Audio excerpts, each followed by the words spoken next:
Welcome to another video from Dr. Lock. Okay, just an update. So a couple of years ago, we blew an injector on this Hyundai iLoad 2012 4D CB TQ A2 variant of Hyundai iLoad or H100 or Smartra, whatever they call it in different countries. So what I did is I decided, look, it's a good van, the body's still straight, we'll just put a reconditioned motor into it. So originally when I was expecting a reconditioned motor, I was expecting it to be reconditioned like properly and all the rest, new tolerances, new parts and all that sort of stuff, and then I'll accompany it by putting all new accessories on it, you know, that go with it, like new injectors, new belts, new pumps, you know, anything I could kind of put on it.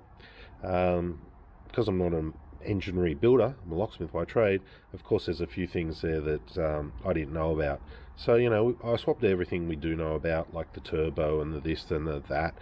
And anyway, with all of the stuff that I replace, I try and leave little telltale signs, you know, like I replaced that 10k ago, I replaced that 2 years ago, the boost controller, the battery, I replaced that a year ago, the fuel filter, replaced that 10,000. So I leave little telltale signs so that way I'm not chasing my tail as much, and I can say, okay, well that's new or that's new. And if anyone else works on it too, they're not going to waste my time and my money replacing parts that I've already done. So anyway, we had this motor, drove for about 6 months, runs like a dog, sounds like a dog, just terrible. And I took it back to my mechanic and he said, oh, just, you know, sometimes you get a good one, sometimes you get a bad one. I said, what do we do? He said, buy a new motor.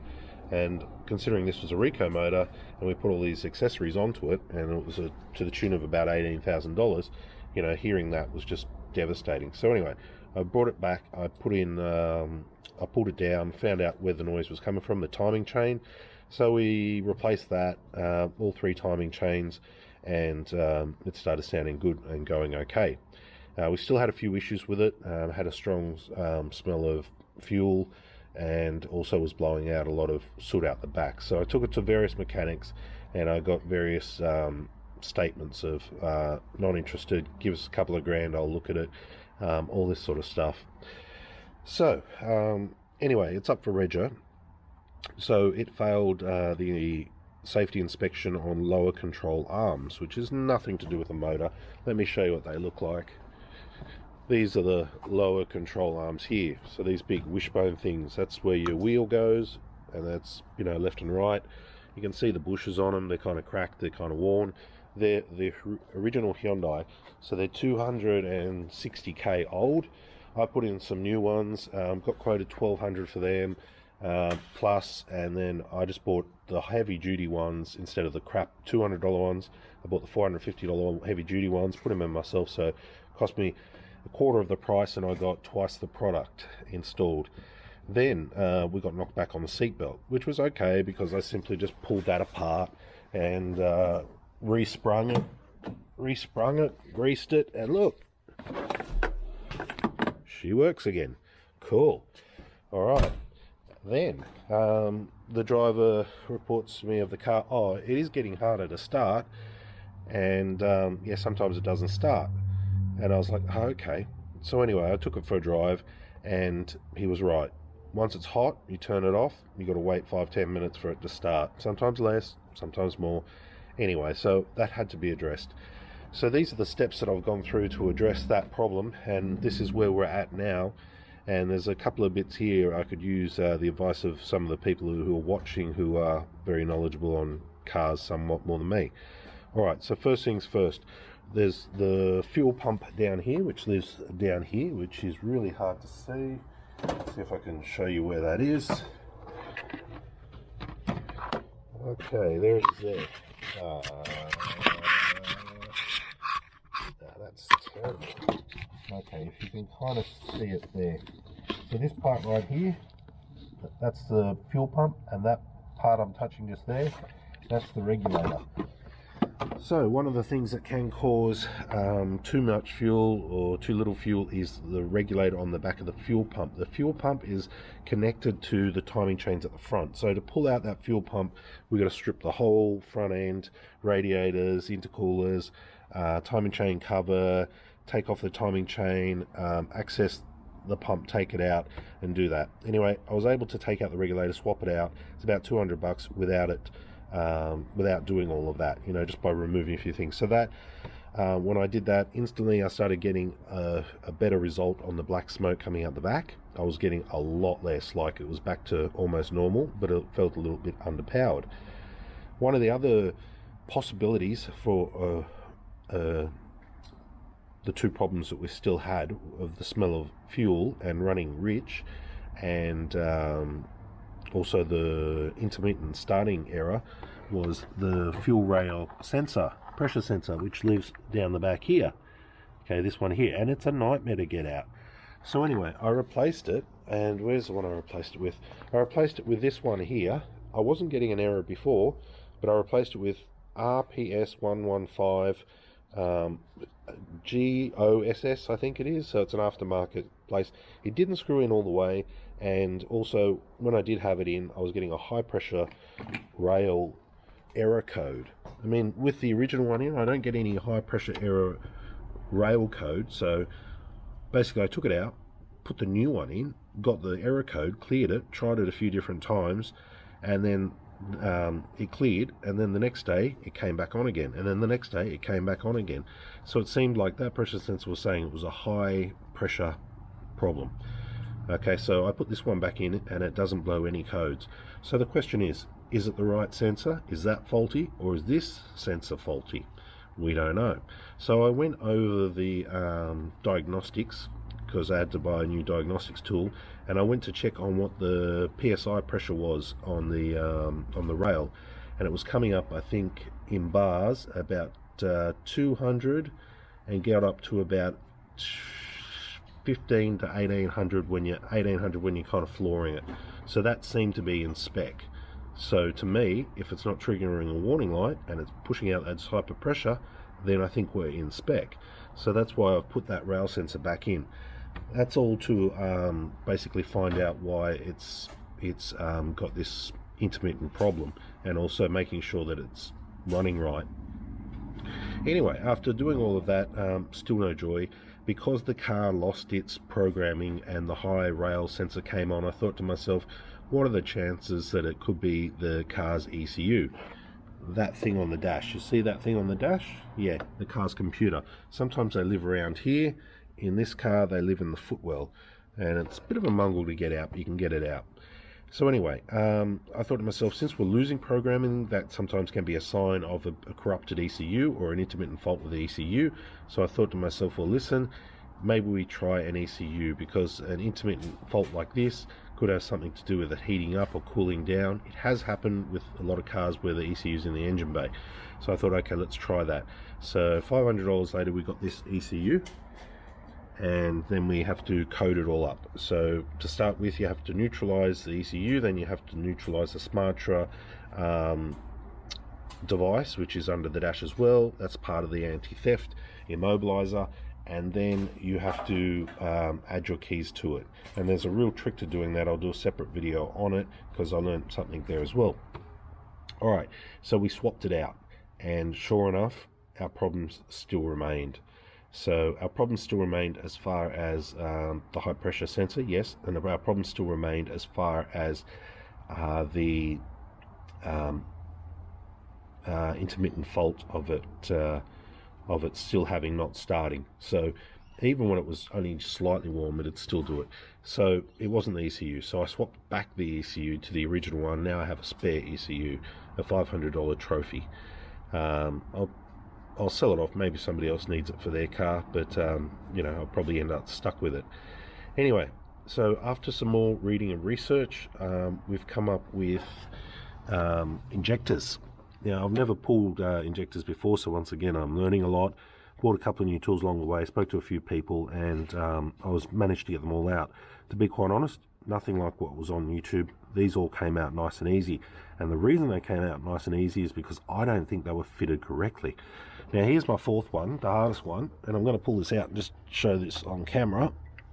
I can get it out in one go. There we go. Alright, have a look at that. Alright, so what can you see? What I can see is there's no O-ring on that. and there's no O-ring in the chamber, and I can tell you this because all 4 of them didn't have O-rings. Now when I got this rebuilt 2 years ago, we went for new injectors, and they would come with a kit.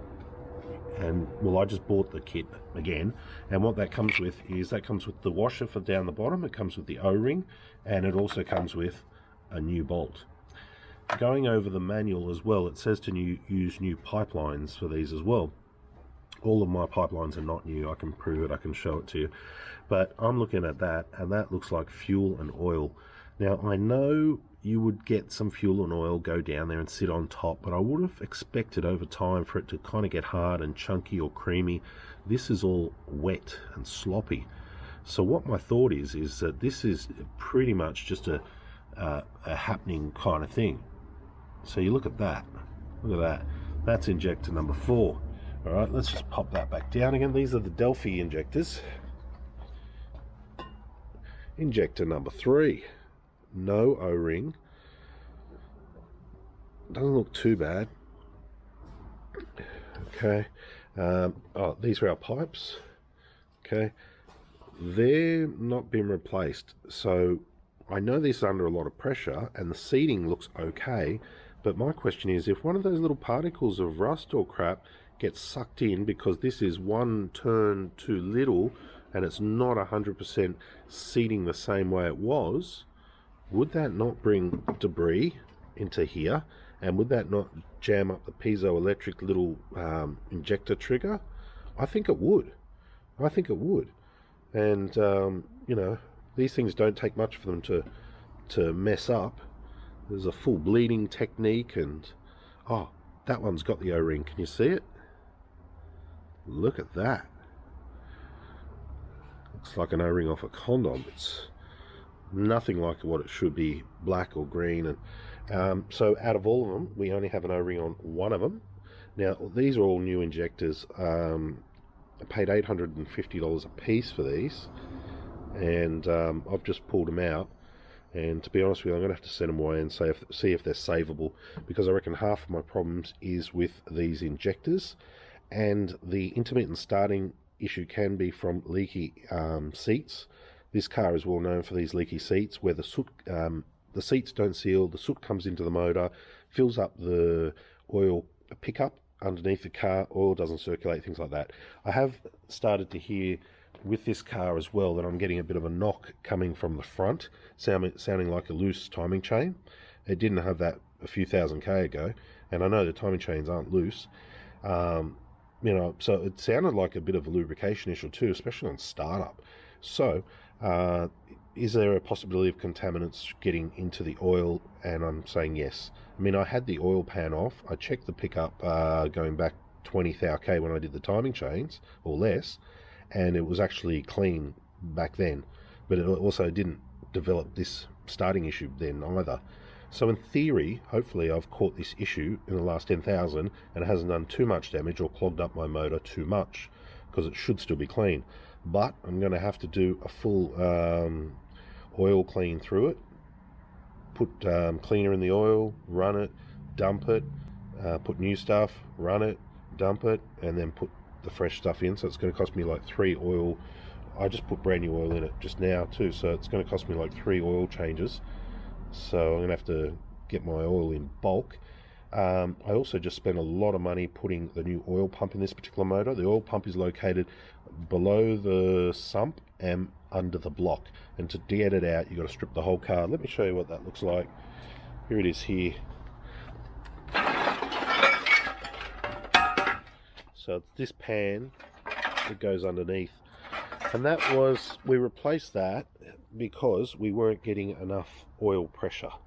So the people who redid the motor just stretched the spring on the regulator or whatever it was and put it back together, and she'll be right. So a lot of the things the reconditioning people did was only enough to get the car over the line for their warranty period. It was not to keep the car as a recondition. It's gonna, you know, to be honest with you, reconditioning, I would never probably go down that way unless they're a good company. I would probably just go get a crate motor. Honestly, it's the only way you can guarantee it. Or I'd want to double check on the people you're buying from. It's too easy these days for people to say, oh yeah, Reco, and you think you're getting what you're getting, and you're just getting a piece of shit that's been polished, a polished turd that'll last 100,000. Somebody's done whatever they can with all their knowledge of how to patch it up, stitch it up, and then send it back out to you for $6,000, which is just crazy. That's why there's all the bad reviews online for people who do that. You know, they just go for the quick cash, grab your cash and all the rest. Anyway, this is where we're at now. Look, it's not going too bad, but we're up to injectors. Hopefully that will solve the issue of hard to start when hot. I did research it, and that was out of everything could have caused it, but this is the last kind of stage, and I'm pretty horrified by the condition of the injectors, not seeing the seal. I mean, I know this engine was put together by a mechanic and an apprentice, and I get the mechanic was an older mechanic. I don't think he was doing it as much. I think it was more of a job for the apprentice. But where the hell are my O-rings? Where are they? I mean, were these this should have been, you know, fairly straightforward to just plonk them in, put the O-rings in, plonk them in. The next thing, I've got to look at the manual to find out, and if you could help me out with this, that'd be great. I always thought it was cylinder 1, 2, 3, and 4, and when I looked at the coding, that's the way the injectors had been coded: cylinder 1, 2, 3, and 4. And I know a lot of other motors, they go 1, 3, 2, 4. When I looked at the pipes, yeah, you've got 1, and then this one here goes to position number 3, and then position number 3 goes to number 2, and then the last one goes to number 4, or something along those lines. So if you know the order of which these are listed for the coding, if you could let me know, is it 1 is 1, 2 is 2, or is this 1, is this 3, is this 2, is that 4? That'd be nice, because if that's the case, my injectors have also been coded wrongly, because on the diagnostic tool it only says cylinder 1, cylinder 2, cylinder 3, cylinder 4, but I know with most cars they don't call cylinder 1 is cylinder 1, but the next one is sometimes not called cylinder 1. So not being a full mechanic, you know what I mean, I missed that day in TAFE. So well, actually I haven't done the TAFE course, so that's why I don't know. I'm only going off the books and what I've learnt. So if you know the answer to that question, is this 1, 2, 3, and 4? Is this 1, 3, 2, and 4? Please let me know. Right, so before we get down to the bleeding and all the rest, we're going to send these away. We're going to do some cleaning. They're not too bad down here. Let me see if I can get a bit of a light going. There's some sludge down there. Actually, I can't get a light going. Can you turn on this boroscope for us, please? Can you turn on the boroscope? So I found the seats. I've been cleaning them up. I'm going to contaminate my oil by cleaning them up, but that's okay because there's a lot of crap. Making sure no foreign particles are going down there. So let's just have a look and see. Yeah, turn it up. Alright, so what are we looking at? Alright, so that's not looking too bad. We can see the seat. Everything looks clean. That's after a little bit of a spray and a vacuum. Let's go for number 2. There we go. Have we cleaned that one?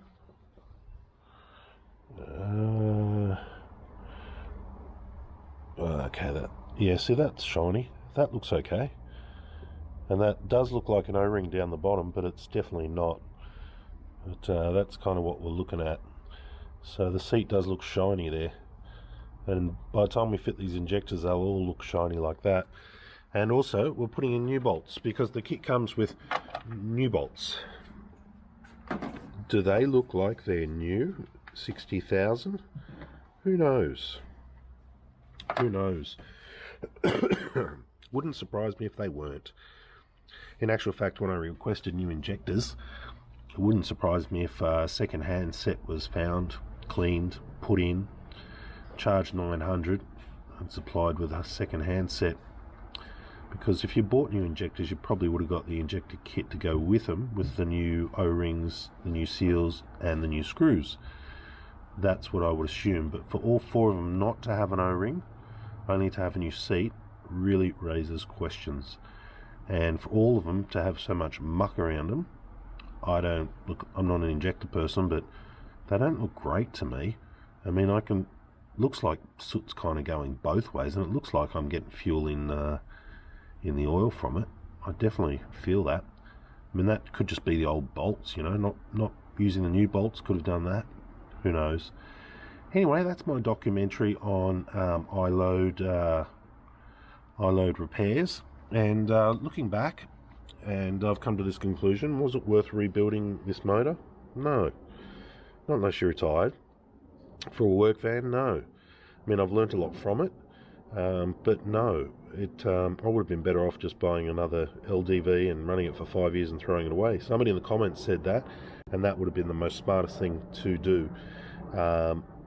Even a 50-60 gram Toyota would have been better than the heartache that I'm going through with this car. I mean, I've just put to date, in the last 2 years, I put 22,000 into this thing, and I've had to do all the work myself and take days off to do it.